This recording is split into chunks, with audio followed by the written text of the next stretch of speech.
اعوذ باللہ من الشیطان الرجیم بسم اللہ الرحمن الرحیم۔ لوگ کہتے ہیں غلامی معذرت کے ساتھ غلامی رسول میں موت بھی قبول ہے، موت قبول ہے، داڑھی قبول نہیں؟ ہاں موت تو بڑی چیز ہے، موت کو ختم، ہر چیز معاملات ختم، موت کے تو کوئی جاتا نہیں، بالکل ٹھیک، لیکن غلامی رسول میں یہ بتائیں داڑھی قبول نہیں، غلامی رسول کے اندر مجھے یہ بتائیں ٹوپی سر پہ قبول نہیں، غلامی رسول کے اندر حضور علیہ الصلوۃ والسلام کی سنت قبول نہیں، حضور علیہ الصلوۃ والسلام کا لباس قبول نہیں، اور نبی کریم علیہ الصلوۃ والسلام نے جس کو فرمایا یہ میری آنکھوں کی ٹھنڈک ہے، غلامی رسول میں نماز قبول نہیں، فجر کی نماز قبول نہیں، ظہر کی قبول نہیں، نا یار اس فریب سے نکل آئیں، اس بھنور سے نکل آئیں، سنوار لیں، کیا سچی طور پر حضور کی غلامی قبول ہے، اور کیا جیسے میرے حضور نے زندگی گزاری ویسے حضور کی زندگی ویسے ہی گزارنی ہے، اور حضور کی سنت بڑی شاندار چیز ہے۔ یہ جو نوجوان بالوں سے بڑا پیار کرتے ہیں، صحابہ کرام بھی تھے جو کرتے تھے، لیکن جیسے سنت کی بات آتی تھی نا، نہیں، سنت حضور کی مقدم۔ وہ علامہ خضر نقشبندی صاحب نے، خضر حیا نقشبندی صاحب نے سنت کی کتنی سونی بات بتائی تھی، کتنی پیاری بات بتائی۔ آج ہم تو ساری زندگی سنت کے مخالف گزار جاتے ہیں، پھر بھی پرواہ نہیں کرتے، پھر بھی پرواہ نہیں، سنت کے مخالف۔ یار میں تنقید نہیں کر رہا، یہ حضور علیہ السلام کی محبت، اور حضور آپ بھی یقین جانے، آپ جب اس فیلڈ کے اندر آ جائیں گے نا حضور کی سنت کے، یقین جانے راتوں کو سکون کی نیندیں بھی آئیں گی، دل بھی پھر سکون ہوگا، وگرنہ آپ جس دنیا کے مرضی کونے میں چلا جائیں، دل کو سکون نہیں تو دل کو سکون ملے گا غلامی، سچی غلامی رسول سے، محبت رسول سے، پھر ملے گا جب حضور کی سنت اپنا لیں گے، یقین جانے اس میں چاشنی اتنی ہے، لذت اتنی ہے، پتہ ہی نہیں چلے گا۔ آج کتنے ارب پتی، کروڑ پتی لوگ راتوں کو گولیاں لے کر سوتے ہیں نیند کی، لیکن حضور کا سچا غلام کہتا ہے یار رات کو سوتا ہوں، صبح پتہ ہی نہیں چلتا، اول تو اٹھتے ہیں اللہ کی عبادت بھی کرتے ہیں، لیکن جب نیند کرتے ہیں پھر پتہ ہی نہیں چلتا ہے۔ تو انہوں نے بات بتائی بڑی کمال کی، میں عرض یہ کر رہا تھا ہم ساری زندگی سنت کے مخالف گزار دیں، پرواہ نہیں ہوتی، وہ ساری زندگی حضور کی سنت کے مطابق گزار کر وقت آخر پھر بھی اسی سوچ کے اندر ہیں، یار کوئی سنت رہ تو نہیں گئی میری، کوئی سنت رہ تو نہیں گئی۔ کس کی بات کر رہا ہوں بھلا میں بات کر رہا ہوں امام ربانی مجدد الف ثانی شیخ احمد سرہندی رحمۃ اللہ تعالی علیہ کی، مجدد الف ثانی تھے۔ وقت آخر ہے، وقت آخر، موت بالکل قریب آ چکا، پتہ ہے کہ اب موت کا فرشتہ قریب آ چکا ہے اور میں نے اس دنیا کو چھوڑ کر چلے جانا ہے، لیٹے ہوئے ہیں لیکن چہرے پر پریشانی ہے،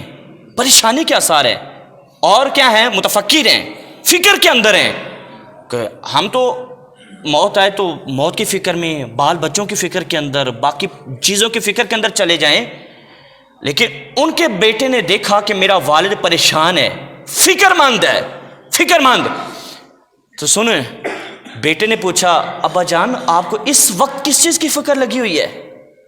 کس چیز کی پریشانی لگی ہے، اس وقت بھی کس چیز کی پریشانی لگی ہوئی ہے؟ انہوں نے کس چیز کی بات کی، سنیں یار ایمان تازہ ہوتا ہے۔ انہوں نے کہا بیٹا مجھے اس وقت جس بات کی فکر ہے نا، سن وہ یہ فکر ہے مجھے۔ جواباً فرمایا میں نے اپنی ساری زندگی حضور کی سنت کے مطابق گزاری ہے،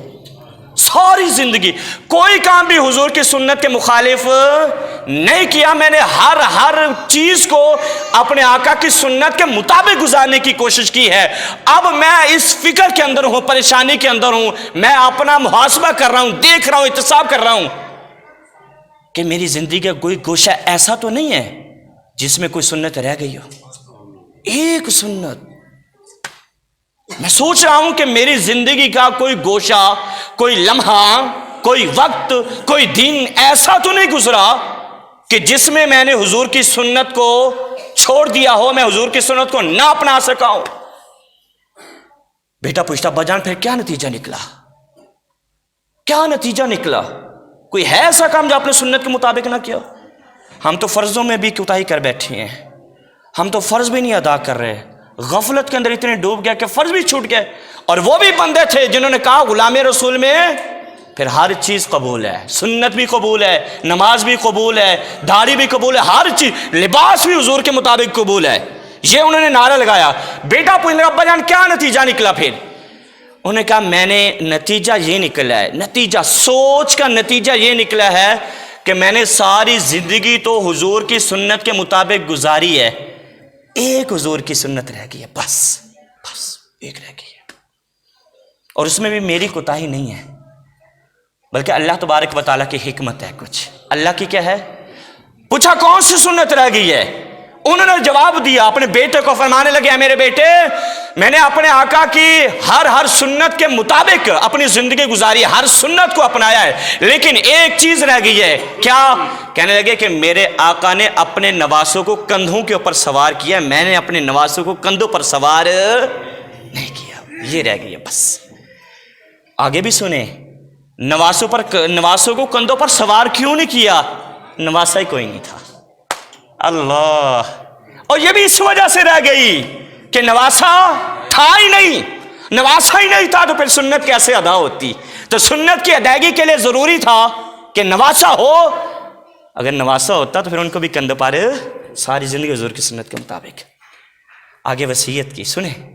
آگے میرے بیٹے کو کہا، بیٹے کو امام ربانی مجدد علیہ الثانی فرماتے ہیں میرے بیٹے میری بات غور سے سن، میری وصیت ہے تیرے لیے، جب تجھے اللہ تبارک و تعالیٰ بیٹی کی نعمت سے نوازے اور پھر تیری بیٹی کو اللہ بیٹا عطا کرے اور تیرا وہ نواسا بن جائے، تو اپنے نواسوں کو کندھوں پر سوار کر کے اپنے ابا کی طرف سے حضور کی وہ سنت بھی ادا کر دینا، اپنے ابا کی طرف سے حضور کی وہ سنت بھی ادا کر دینا۔ یہ بھی بندے تھے یار، ایک ایک لمحہ حضور کی سنت کے اندر، ایک ایک چیز حضور کی سنت کے مطابق، حضور کے صحابہ کرام علیہم رضوان نے ساری زندگی حضور کی سنت کے مطابق گزاری ہے۔ تو فلاح اسی کے اندر ہے، کامیابی اسی کے اندر ہے کہ بندہ آئے حضور کی محبت کی طرف۔ بہت ساری باتیں اس پہ ہو سکتی ہیں، حضور علیہ الصلوۃ والسلام کے صحابہ کرام علیہم رضوان نے نبی کریم علیہ الصلوۃ والسلام کی سنت کے مطابق، حضور علیہ الصلوۃ والسلام کی سیرت کے مطابق، میرے آقا کے احکامات کے مطابق، اطاعت کے مطابق فرما برداری حضور علیہ الصلوۃ والسلام کی کر کے بتائی۔ اے لوگو، اگر ہم حضور کی سنت پر عمل پیرا ہو سکتے ہیں تو کوشش کر کے تم بھی حضور کی سنت پر عمل پیرا، اور جو سنت کا تابع دار بن جائے نا، آپ ہاتھ جوڑ کر کہتا ہوں اس کی حوصلہ شکنی نہ کریں، بلکہ اس کو تسلی دیں، اس کو اپریشیٹ کریں کہ اللہ نے تجھے سنت کی توفیق عطا کی ہے، میرے لیے بھی دعا کرنا اللہ مجھے بھی سنت کی توفیق عطا کرے، یہ جملے بولا کرے اس کے لیے۔ اللہ تعالی ہم سب کو عمل کی توفیق نصیب فرمائے، آمین۔